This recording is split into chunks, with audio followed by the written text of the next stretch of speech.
देखिए आज की क्लास में हम CGL 2022 मेंस के पेपर का सॉल्यूशन करेंगे और ये पेपर आपके पास 7 मार्च की शिफ्ट का है। मतलब ये लास्ट शिफ्ट है आपके पास, ठीक है। टोटल ये 4 शिफ्ट में आपका पेपर हुआ था। चारों शिफ्ट हमने सॉल्यूशन कर लिए। चैनल पर अवेलेबल है प्लेलिस्ट, वहाँ पे सभी क्वेश्चन एक एक क्वेश्चन का आपको सॉल्यूशन मिल जाएगा, ठीक है। शिफ्ट वाइज आप चेक कर सकते हो। क्वेश्चन नंबर 1 से स्टार्ट करते हैं।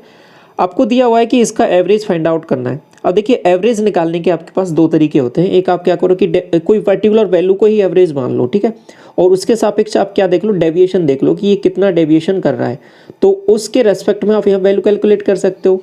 और दूसरा क्या है कि बेसिक अप्रोच सबको ऐड करो, डिवाइड कितने नंबर से उससे डिवाइड कर दो। अब देखिए डेविएशन की अप्रोच कहाँ पे लगानी है, कहाँ पे नहीं लगानी, ये अंडरस्टैंडिंग होना बहुत ज़्यादा जरूरी है। देखिए डेविएशन की अप्रोच आप तभी लगाओगे जब नंबर्स कुछ इस तरीके से बहुत क्लोज हो और वहाँ पे आपके पास कैलकुलेशन है वो आसान हो रही हो। डेविएशन हम वहाँ नहीं लगाएंगे जहाँ कैलकुलेशन हमारे पास बढ़ रही है। तो ये भी सिलेक्शन करना कि कौन सी अप्रोच आपके पास अप्रोप्रिएट रहेगी एग्जाम में, ये बहुत ज़्यादा जरूरी होता है। अगर आप यहाँ पे डेविएशन लगाओगे, सबसे पहले मान लो कोई वैल्यू आपने मान ली, 500 मान लिया, 600 मान लिया, जैसे 600 मान लिया आपने, फिर यहाँ पे निकालोगे, यहाँ निकालोगे, हर एक वैल्यू को यहाँ पे वैल्यूज कुछ इस तरीके से नहीं है कि 600, 700, 800, 850 वैल्यू ऐसे नहीं है। आपको निकालना पड़ेगा, एक्चुअल कैलकुलेशन करनी पड़ेगी। तो कहीं ना कहीं कैलकुलेशन आपके पास घटने के बजाय बढ़ रही है। तो इसके बजाय आप क्या है कि सिंपल वैल्यूज को ऐड करके थोड़ा फास्ट कर सकते हो। तो ये भी सिलेक्शन करना बहुत ज़्यादा जरूरी है कि कहाँ पे क्या चीज़ लगानी है। बात समझ में आई? तो सबसे पहले इसको आसान कैसे बनाएंगे, सीधा वैल्यूज को ऐड करना है और डिवाइड कर देंगे। कितनी वैल्यूज है, 1 2 3 4 5 6 7 8 9 और 9 से डिवाइड कर देंगे। सिंपल सी बात समझ में आ गई। देखिए सबसे पहले वैल्यूज को ऐड करते हैं। यूनिट डिजिट ऐड किया तो क्या बन रहा है आपके पास, 3 6 9 और 6 15, 2 17, 4 21, 22 और 6 28 और 8 कितना हो जाएगा, 36 और 2 38। आपके पास 3 कैरी हो जाएगा, 3 और 9 12, 5 17 और 7 24, 3 27, 30 और 39, 48 और ये आपके पास 48 और 9 कितना हो रहा है आपके पास बताइए, 57 और 8 कितना हो जाएगा, 65।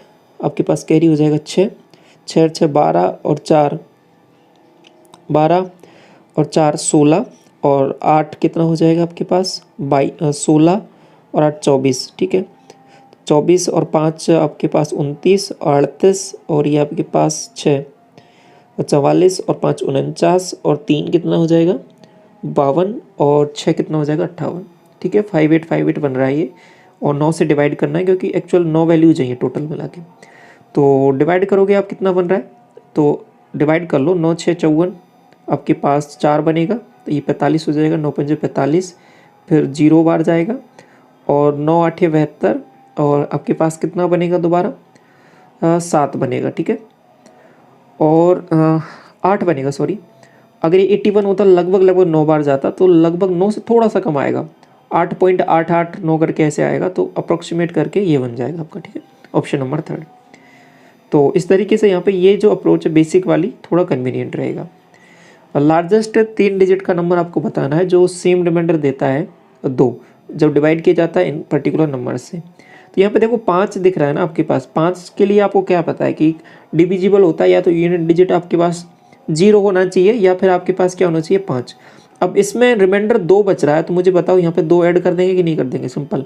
तो यहाँ पे यूनिट डिजिट क्या होना चाहिए 2 या फिर यूनिट डिजिट क्या होना चाहिए 7। देख लो ऐसा कौन सा ऑप्शन है, ये भी नहीं है, ये भी नहीं है, ये भी नहीं है, केवल एक है। तो यहाँ से चेक कर सकते हो सीधा। बाकी क्या कर सकते हो, एक एक ऑप्शन को चेक करके ये भी तरीका है, ऐसे भी कर सकते हो, ठीक है।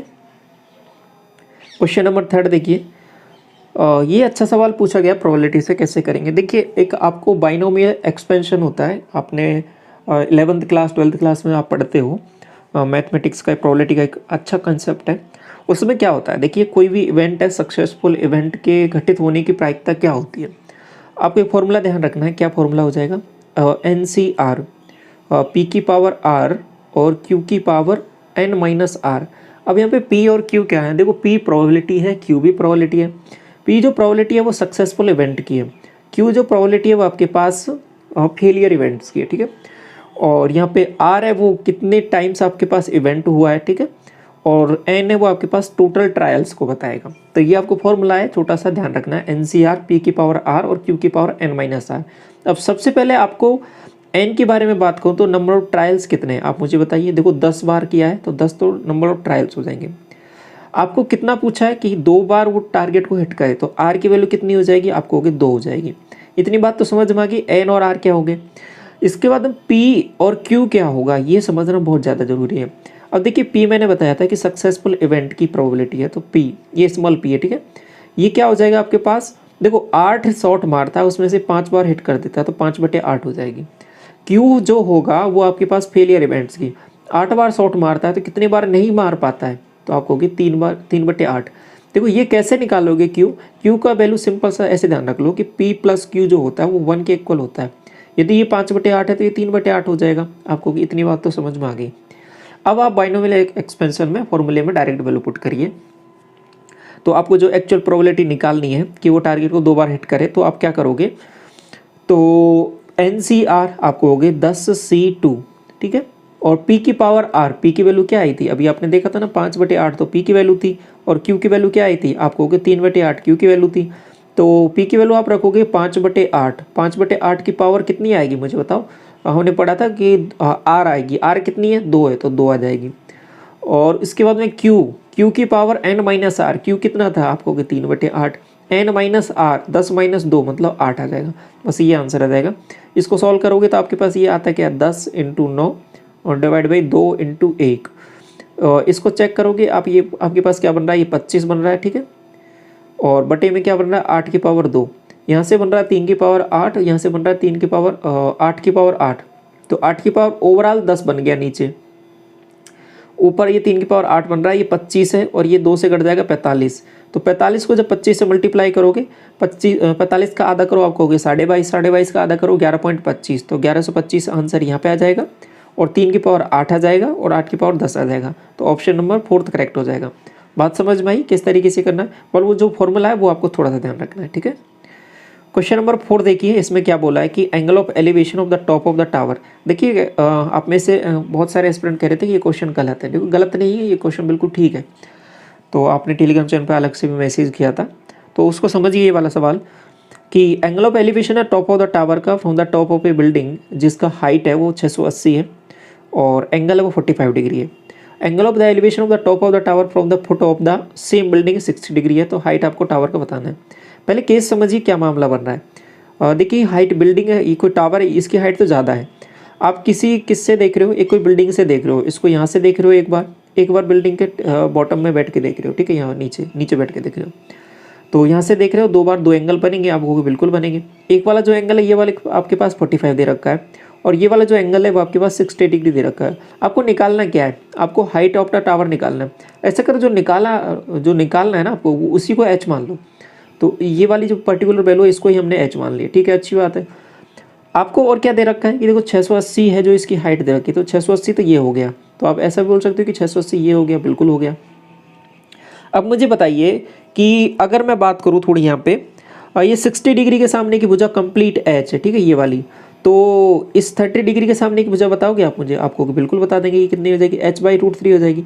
तो h/√3 ये भी हो जाएगी, नहीं हो जाएगा, बिल्कुल हो जाएगा। और ऐसे ही अगर ये 45 है तो ये भी 45 है कंप्लीट, तो ये वाली वैल्यू भी h/√3 हो जाएगी। इतनी बात आपको समझ में आ गई। तो इसको मैं ऐसे लिख सकता हूँ कि h - h/√3 बराबर 680, बिल्कुल लिख सकते हैं। तो h - h/√3 बराबर कितना आ जाएगा, 680। इसको थोड़ा सा देख लो कैसे का मामला बनना है इसमें। तो यहाँ पे h आपने कॉमन ले लिया, तो √3 - 1 और बटे में √3, इतनी बात आपको समझ में आ गई। ये आपके पास 680 हो जाएगा। और √3 - 1 इसको नीचे लेके आ जाओ, यहाँ से हटा दो, और ये √3 इधर चला जाएगा। अब √3 + 1 से मल्टीप्लाई कर दो ऊपर नीचे, आपने कर दिया मल्टीप्लाई। तो ये क्या बन जाएगा आपके पास, 2 बन जाएगा। 2 से इसको काट लो, ये आपके पास 340 बन जाएगा। 340 और √3 ये मल्टीप्लाई होगा यहाँ पे, तो क्या बन जाएगा, 3 + √3। तो ऑप्शन नंबर ए करेक्ट हो जाएगा। h की वैल्यू आपको निकालनी थी, ठीक है। तो इस तरीके से ये क्वेश्चन बिल्कुल ठीक है, इसमें कोई गड़बड़ी नहीं है। क्वेश्चन नंबर 5 देखिए, मीडियन है ऑफ एक सेट का 11 डिस्ट्रिक्ट ऑब्जर्वेशन का इतना दे रखा है। Each of the largest 5 observation में से जिसमें इंक्रीज कर दिया जाए 3 का, तो मीडियन है वो नए सेट का कितना होगा। देखिए ये वेरी इंपॉर्टेंट सवाल है, समझना है इसको, कंसेप्ट आपको क्लियर होना चाहिए इसमें। मीडियन होता क्या, मीडियन बेसिकली एक पर्टिकुलर जगह पर आप बताते हो कि 5वें नंबर पे कौन सा नंबर बैठा हुआ है, 6वें नंबर पे कौन सा नंबर बैठा हुआ है, तो ऐसा कुछ बताते हो आप।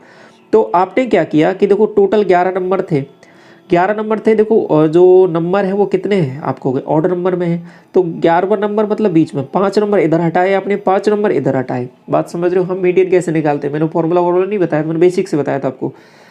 5 नंबर इधर हटाए, 5 नंबर इधर हटाए, तो बीच में 1 नंबर बच जाएगा, ठीक है। अगर ये 10 नंबर होते तो आप क्या करते, 4 नंबर इधर हटाते, 4 नंबर इधर हटाते, 2 नंबर बीच में बच जाते, दोनों का एवरेज ले लेते। लेकिन यहाँ पे 11 नंबर है तो 5 इधर हटाएंगे, 5 इधर हटाएंगे, केवल 1 नंबर बचेगा बीच में, तो वो आपका मीडियन हो जाएगा। अब देखिए यहाँ पे क्या मामला हो रहा है कि लार्जेस्ट 5 नंबर, और मैंने एक चीज़ और बताई थी, इसको असेंडिंग या डिसेंडिंग ऑर्डर में लिखते हैं, तो आपने इसको असेंडिंग ऑर्डर में लिखा, तो लार्जेस्ट 5 नंबर, 5 नंबर जो है ना, मतलब इधर के, इनमें कुछ बढ़ा है, बढ़ोतरी कर दी है, कमी कर दी, कुछ भी कर दे, कोई दिक्कत नहीं है। तो फिर मीडियन पे क्या फ़र्क पड़ेगा, तो ये मीडियन तो यहाँ पर है, ये 6वें नंबर पे है, इस पर तो कुछ फ़र्क नहीं पड़ना, ठीक है। अदर ऐसे ही आपसे ये बोले कि सबसे छोटे 5 नंबर में कुछ आपके पास कमी कर दे, तो फिर क्या फ़र्क पड़ेगा, तब भी कुछ फ़र्क नहीं पड़ेगा, ठीक है। फ़र्क कब पड़ेगा, जब वो ऐसा बोले कि पूरे जो नंबर्स हैं, ऑल टोटल जितने नंबर उसमें से कुछ कम कर दे 3, तो फिर वहाँ पे फ़र्क पड़ जाएगा, तब डिक्रीज हो जाएगी 3 से, ठीक है। और बढ़ाएगा तो फिर बढ़ जाएगी, सभी नंबर से के साथ करे तो। लेकिन अगर ये केवल इनके साथ कर रहा है, इनके साथ कर रहा है, तो कुछ नहीं होगा, इस नंबर के साथ कोई भी छिड़कानी नहीं हो रही है, तो कुछ भी फर्क नहीं पड़ने वाला। क्लियर हुई ये बात, कंसेप्ट क्लियर हुआ, समझ में आ गया ना। आगे बढ़े, क्वेश्चन नंबर 6 देखिए।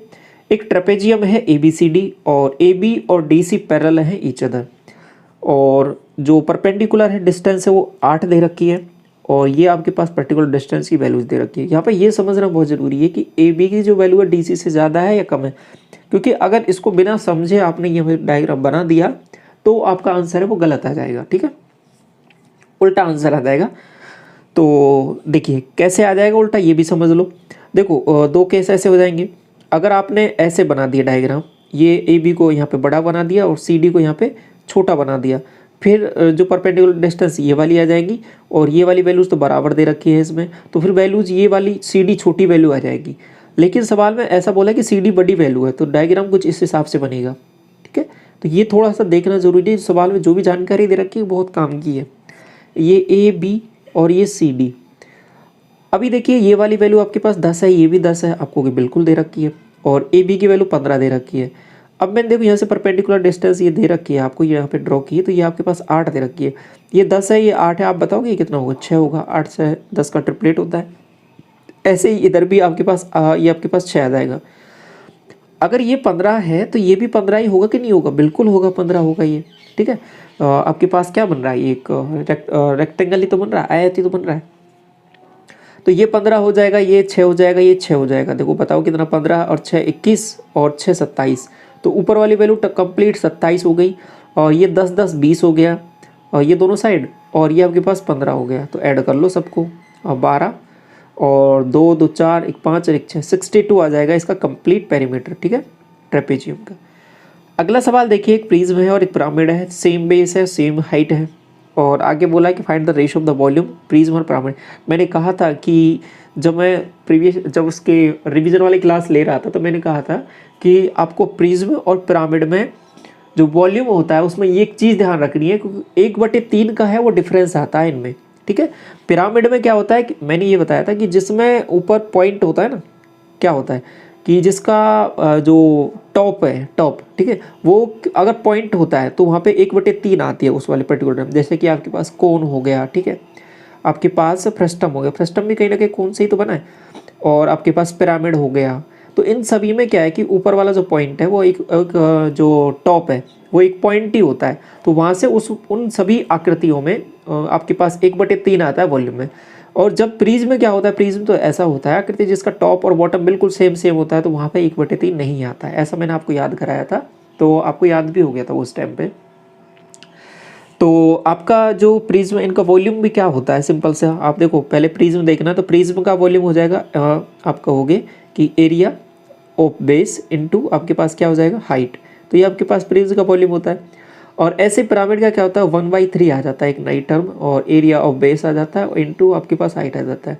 तो वॉल्यूम देखोगे यहाँ पे, तो ये कहीं ना कहीं 3 गुना है इसका, तो रेशियो निकालोगे तो 3:1 का आ जाएगा, ठीक है। तो यही आपको यहाँ पे चेक करना था कि रेशियो क्या होगा, ऑप्शन नंबर 2।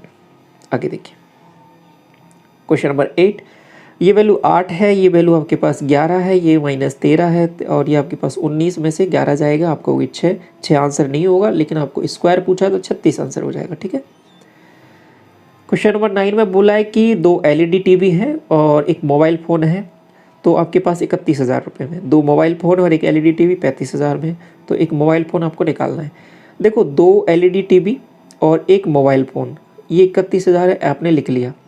और आपके पास आगे क्या बोला है कि 2 मोबाइल फ़ोन 2M प्लस एक LED टीवी, ये आपके पास 35,000 का है, तो ये आपने लिख लिया। तो अब क्या करो, दोनों को ऐड कर दो, आपको होगी ये 3 मोबाइल फ़ोन और 3 LED, ये आपके पास कितने के हो जाएंगे, आपको होगे 66 के हो जाएंगे। तो M प्लस L मुझे बता दो, आपको होगे 22 के हो जाएंगे। M प्लस L 22 के हो जाएंगे, तो आप किसी में भी रख दो, आपका आंसर आ जाएगा। देखो आप क्या करना है, आपको मोबाइल फ़ोन निकालना है, मोबाइल फ़ोन निकालना है तो आप इसमें रख लो। क्या करो, माइनस कर दो इसमें से इसको, तो माइनस करोगे तो क्या आ जाएगा, L से तो L कट जाएगा और M से M, एक M बचेगा और इसमें से इसको माइनस करोगे, आपके पास 13 आंसर आ जाएगा, तो 13,000 आंसर आ जाएगा। ठीक है। अब देखो ये मैं 13 और 31 और ये 35 कैसे लिख रहा हूँ, क्योंकि सब में जीरोज़ बराबर है, तो जीरोज़ को कोई कंसीडर मत करो, आप डायरेक्ट कैलकुलेशन कर लो, बात वही है। ठीक है। क्वेश्चन नंबर 10 देखो, 10 में क्या बोला है आपसे कि आपको वॉल्यूम निकालना है एक सिलेंडर का जिसका रेडियस आपको दिया हुआ है और 10 सेंटीमीटर हाइट भी दे रखा है। तो वॉल्यूम का फॉर्मूला क्या हो जाएगा, पाई आर स्क्वायर एच, पाई की वैल्यू 3.14 लेनी है, ये थोड़ा सा ध्यान रखना है। आर स्क्वायर 100 हो जाएगा, एच क्या हो जाएगा 20, ये 2 जीरो से आपके पास पॉइंट हट जाएगा, 2 से मल्टीप्लाई करोगे आपके पास 62 और ये 80 आ जाएगा। ठीक है, जीरो भी लगना है, तो ऑप्शन नंबर फर्स्ट आसान था ये। 11 देखिए, PQR है, वो फिनिश कर सकते हैं किसी काम को 5 और 10 और 15 दिन में, अकेले अकेले करते हैं तो इनकी एफिशिएंसी निकाल लो पहले। PQR ये 5 आ जाएगा, ये 10 आ जाएगा, ये 15 आ जाएगा। आपने कहा कि 30 हमने मान लिया, ये आ जाएगा 6, ये आ जाएगा 3, ये आ जाएगा 2, अच्छी बात। पहले दिन क्या करते हैं, P और Q काम करते हैं, P और Q को काम कराओ फर्स्ट डे, तो आपको होगे P और Q दोनों मिलके करेंगे तो 9 काम कर देंगे। सेकंड डे क्या होता है कि P और R करते हैं, सेकंड डे क्या होता है P और R, तो आपके पास 8 काम कर देंगे। तो 2 दिन में बता के मुझे ये बता दो कितना काम हो गया। अब 2 दिन में आप हो गए 17 काम हो गया, फिर दोबारा वही साइकिल रिपीट हो जाता है, PQ करेंगे फिर PR करेंगे, तो हमको 30 तक पहुँचना है, तो 2 दिन का तो ये हो गया। अब मुझे बताओ अगले दिन तीसरे दिन क्या हो जाएगा, तीसरे दिन फिर दोबारा ये काम हो जाएगा 9, तो 17 और 9 कितना हो जाएगा, 26 काम हो गया। 3 दिन में जाके आपके पास 26 काम हो गया, बात हो गई, समझ में आ गई।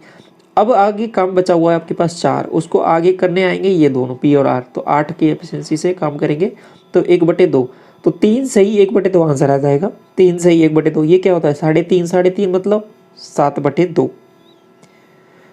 ये वाला देखो क्वेश्चन नंबर 12 में बोला आपसे एक गुड्स ट्रेन है 350 मीटर लंबी है, पास करती है एक टनल से, इतनी लेंथ है, इतना टाइम लगाया, तो स्पीड बतानी है। मैंने कहा था कि डिस्टेंस हमेशा जुड़ती है, चाहे वो ट्रेनों की डिस्टेंस लंबाई हो, चाहे वो टनल की हो, किसी की भी हो, डिस्टेंस ऑलवेज आपके पास ऐड होंगी। तो ऐड कर दो, 1250 में 350 ऐड करोगे, 1250 1300, 1300 1600, 1600 आपके पास डिस्टेंस आ गया, टाइम्स 80 सेकंड लिया, काटा आपने, तो 20 मीटर पर सेकंड आंसर आ गया। लेकिन ऑप्शन नहीं है, मैंने बताया था कि 5 मीटर पर सेकंड है वो 18 किलोमीटर पर घंटे के बराबर होता है। ये 5 का 4 गुना है, तो 18 का 4 गुना कर दो, 18 चौके 72। क्वेश्चन नंबर 13 देखिए, if one of the interior angle of regular polygon, जो 15/16 टाइम्स है, one of the interior angle of the regular decagon, तो आपको बताना है कि डायगोनल्स कितने होंगे।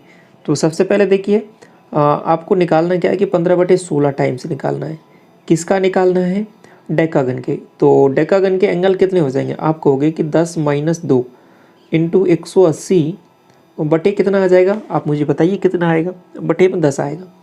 तो यहाँ से आपने ये वैल्यू निकाल ली है, ये देख लिया आपने, तो 1 0 से 1 0 चला जाएगा, ये 8 बन रहा है, ये 8 से आपके पास 2 बार जाएगा, 2 से ये काटा आपने 9 बार, तो 15 9 135। तो जो आपके पास नया पॉलीगन है ना, उसके एंगल कितने आ गए, 135 आ गया।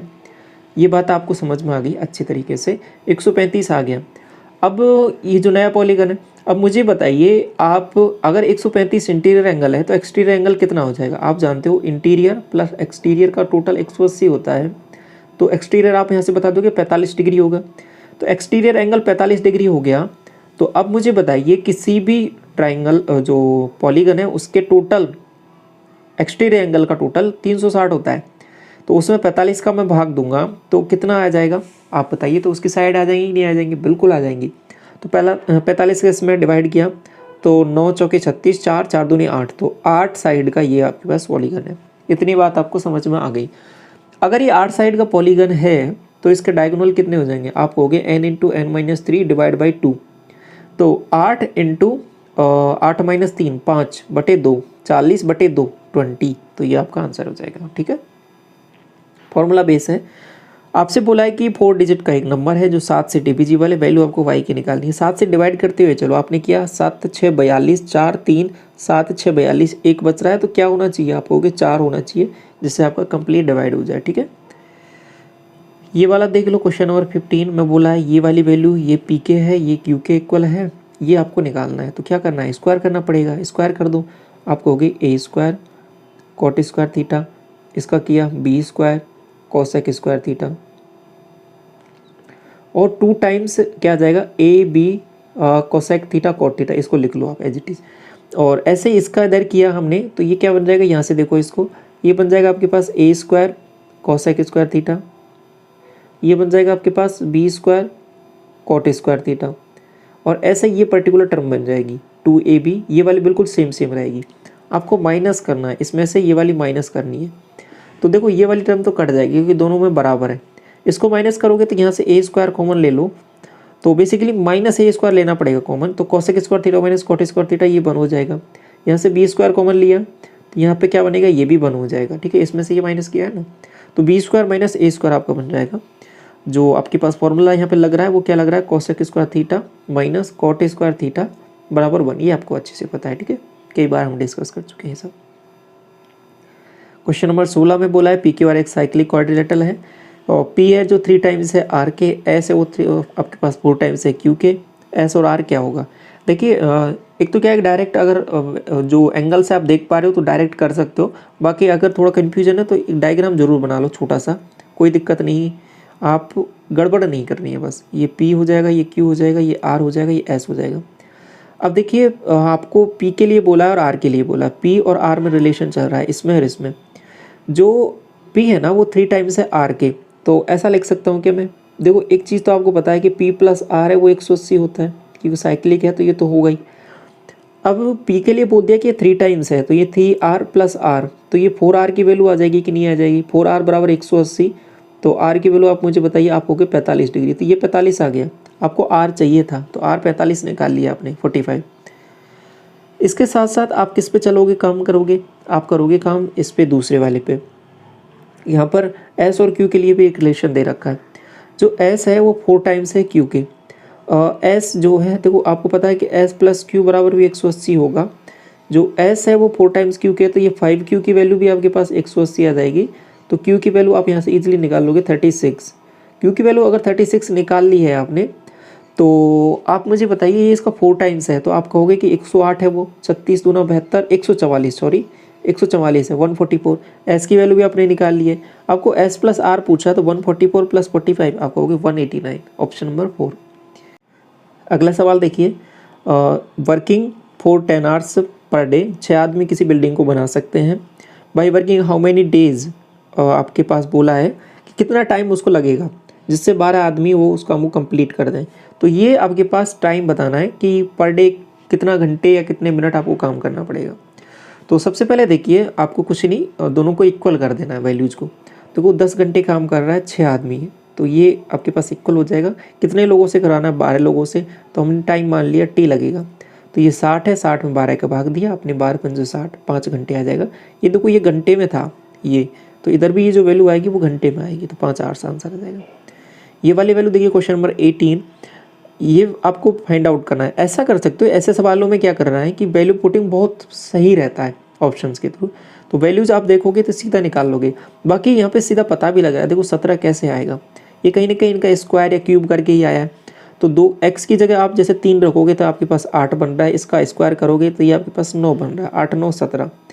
तो यहाँ पे x की वैल्यू कितनी है 3 और y की वैल्यू कितनी है 2, इसमें वैल्यू पुट करोगे तो ये भी सेटिस्फाई हो रहा है, तो यहाँ पे ये आंसर हो जाएगा। ठीक है, वैल्यू पुटिंग बहुत कन्वीनियंट है। यहाँ पे मोड आपको निकालना है, जो आपके पास सबसे ज़्यादा रिपीट हुआ है आप कहोगे 7 7 7 7, कई बार दिख रहा है तो 7 आंसर हो जाएगा। ठीक है, इसके बाद में देखिए ये नंबर बताना है कि कौन सा नंबर है जो 11 से डिविजिबल है। चेक करना है एक एक को, और दो दो डिजिट का डिफरेंस चेक करना है। तो क्या करेंगे, 1 - 4 आपको हो गए -3, 3 - 4 आपको हो गए -1, और 1 - 2 आपको हो गए -1, और 5 - 1 और 5 - 0 5 आ जाएगा। सबको ऐड करूँ तो 3 2 5 और 5, 5 से 5 कट गया 0। या तो 0 आना चाहिए, 11 का मल्टीपल आना चाहिए, 11 का मल्टीपल या 0 कुछ भी हो, डिविजिबल होगा 11 से, ये डिविजिबल है। ठीक है। क्वेश्चन नंबर 21, जो ये आपके पास सिमिलर है इस ट्राइंगल के, ये वैल्यूज आपको दे रखी है। Which of the following is true option. अब यहाँ पे देखिए ये बहुत ज़्यादा ज़रूरी है जानना कि कहाँ पे क्या चीज़ें लगानी है। मैंने इसलिए ये कॉन्ग्रुएंसी पे एक क्लास ली थी अलग से, जिसमें कॉन्ग्रुएंसी का बिल्कुल एक एक चीज़ बारीकी से आपको समझा दिया था। मैंने कहा था इस क्लास के बाद हमको कोई कन्फ्यूजन नहीं होगा। और यहाँ पे देखिए जो समझना ज़रूरी है कि ए बी ये दे रखा है आपका 5 है, और बी बराबर एंगल ये दे रखा है 40 डिग्री, और ए बराबर आपका 80 डिग्री दे रखा है। कॉन्ग्रुएंसी में क्या होता है कि जो चीज़ें हैं ना, जैसे ए यहाँ पे ले रखा है पहले, तो इसका यहाँ पे पी आ रहा है तो ये पी एंगल हो जाएगा। ठीक है। तो ये 80 है तो ये वाला 80 हो जाएगा, ये 40 है तो ये 40 हो जाएगा, ये बाकी जो बचा हुआ ये हो जाएगा। अब साइडों का रेशियो भी, जैसे ये ए बी है ना, इधर यहाँ पे ए बी ले रखा है तो यहाँ पे पी क्यू ही आएगा। ऐसा नहीं कर सकते कि आप पी आर को ले लो, अगर ऐसा ले लोगे तो गड़बड़ हो जाएगी। तो ये थोड़ा सा ध्यान रखना है। तो अब आपको जो ऑप्शन के थ्रू देखना है कि ए बी है वो पी क्यू के बराबर ही होगा। तो पी क्यू क्या है, 5 हो जाएगा। ठीक है। तो अगर यहाँ पे क्यू आर को 5 लिखा है, ये लिखा है तो ये गलत लिखा है, तो पी क्यू ही 5 होगा, तो ये बिल्कुल ठीक है। अब इसके बाद में एंगल की वैल्यू देखें तो आपको आर की वैल्यू दे रखी है यहाँ, तो इसको सी के बराबर होगा, तो सी कितना हो जाएगा यहाँ से निकाल सकते हो। ये 120 हो रहा था, ये 60 आ जाएगा, तो ये भी 60 हो जाएगा, तो 60 डिग्री, तो ये बिल्कुल ठीक है। ठीक है, ऐसे करना है आपको। 22 में हाउ मेनी किलोग्राम्स राइस जो कॉस्टिंग 60 पर केजी मिक्स किया जाए 24 केजी के साथ राइस में जो 42 रुपये कॉस्ट है इसका। तो देखो ये 60 रुपये पर केजी का एक चावल है, ये दूसरा 42 रुपये पर केजी का एक चावल है, जिसको मिक्स करना है। मिक्स करना है, इसके कितने केजी है, आप कहोगे इसके 24 केजी है। ठीक है। और इसके कितने केजी है इसका पता नहीं है, इसका तो निकालना है। तो ओवरऑल फाइनली क्या हुआ है कि बेचने पर यहाँ पर 12% सेलिंग करने पर इसको मिक्सर को 56 रुपये में बेचते हैं। आप कहोगे यहाँ पे 56 रख दो, लेकिन नहीं, याद करो पहली वाली क्लासेज, जैसा मैंने कहा था कि आपको ये जानना बहुत ज़्यादा ज़रूरी होता है कि यहाँ पे कौन सी चीज़ें आती हैं, किस में ये मिक्स एलिगेशन लगता है। तो अगर देखिए ये सीपी है, ये सीपी है, तो यहाँ पे भी सीपी ही आएगा आपके पास। तो एक जो ये मिक्सचर एलिगेशन है वो सिमिलर टाइप की चीज़ में लगता है। ठीक है। तो ऐसा नहीं कर सकते, एक ऊपर तो आपने सीपी ले लिया, नीचे आप एसपी ले रहे हो, तो ऐसा नहीं करना है।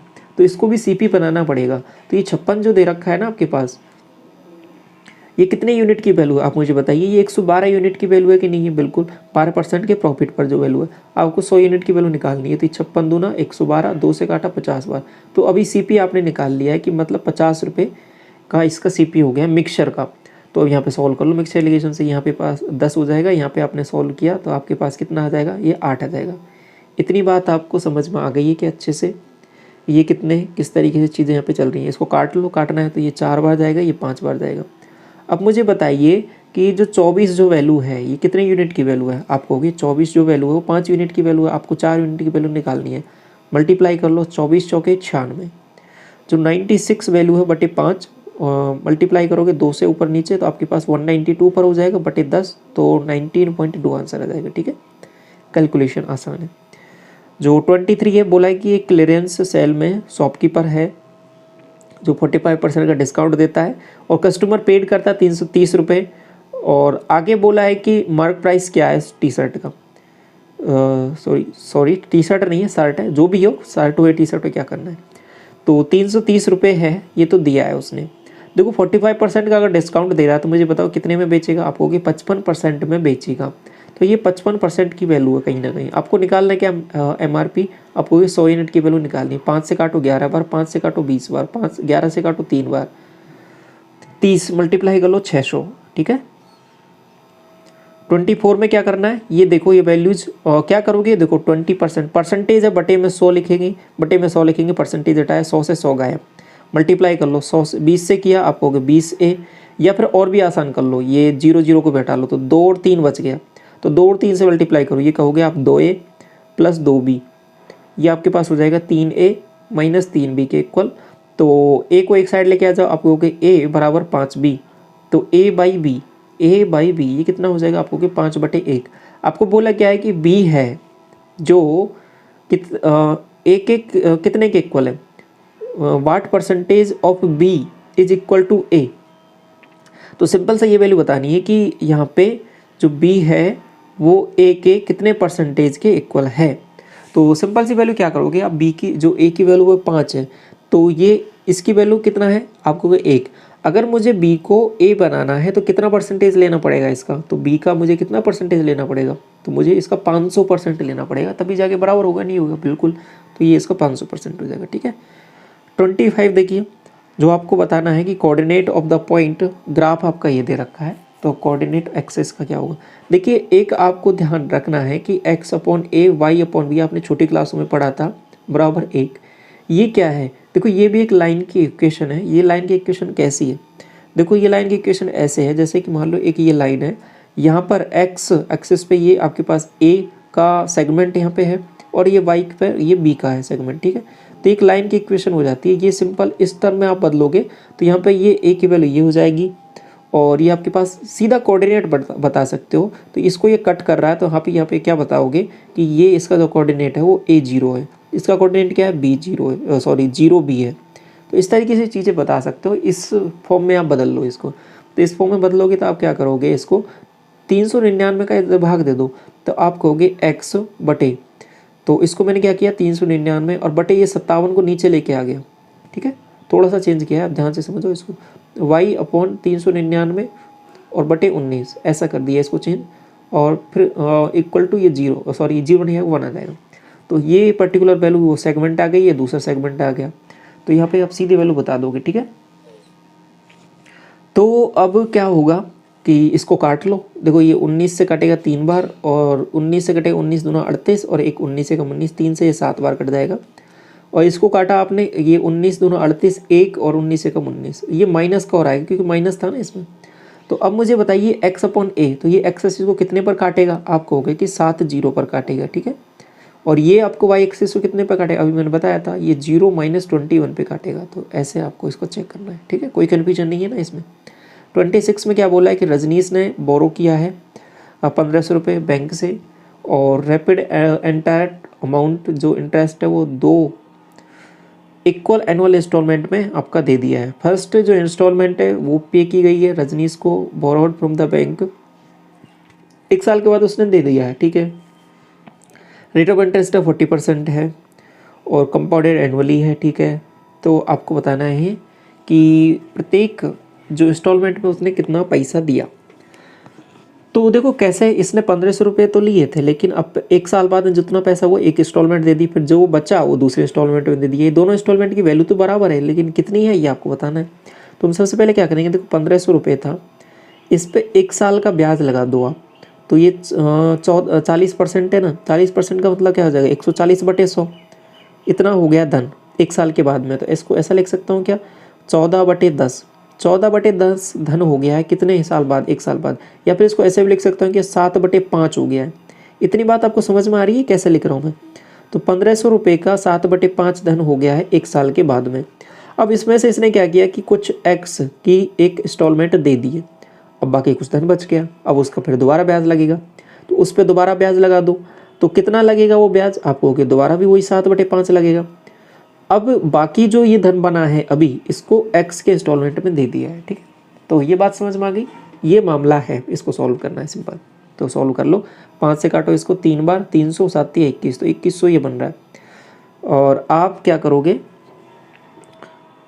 ये ठीक है ना 2100, और इसको 7 से और करना पड़ेगा, तो 21 अंत 147, तो इसको हटा लो आप, तो ये 14,700 बन जाएगा यहाँ सब तक, और ये बन जाएगा 7x और ये हो जाएगा 5x, तो ये हो जाएगा 12x। 12x की वैल्यू है आपके पास 147 0, ये 12x की वैल्यू है, तो x की वैल्यू ये आपको निकालनी है, 12 से डिवाइड करना है, 12 एकम 12, ठीक है, 2 बनेगा, 12 दूना 24, आपके पास 5 बनेगा, ये बात सही आ रही है क्या, 3 बनेगा ना, और 12 दूना 24, आपके पास 6 बनेगा, 12 पंचो 60, 1225, ऑप्शन नंबर 3।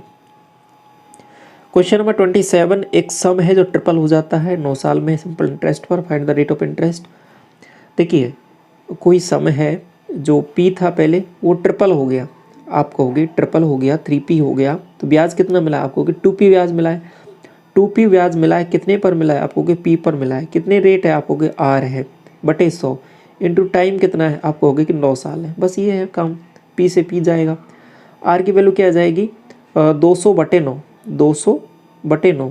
तो सॉल्व करोगे तो ये कहीं ना कहीं 2 बटे 9 है। तो 2 बटे 9 क्या होता है? आप कहोगे 1 बटे 9 हमको पता है, 11 से ही 1 बटे 9 होता है।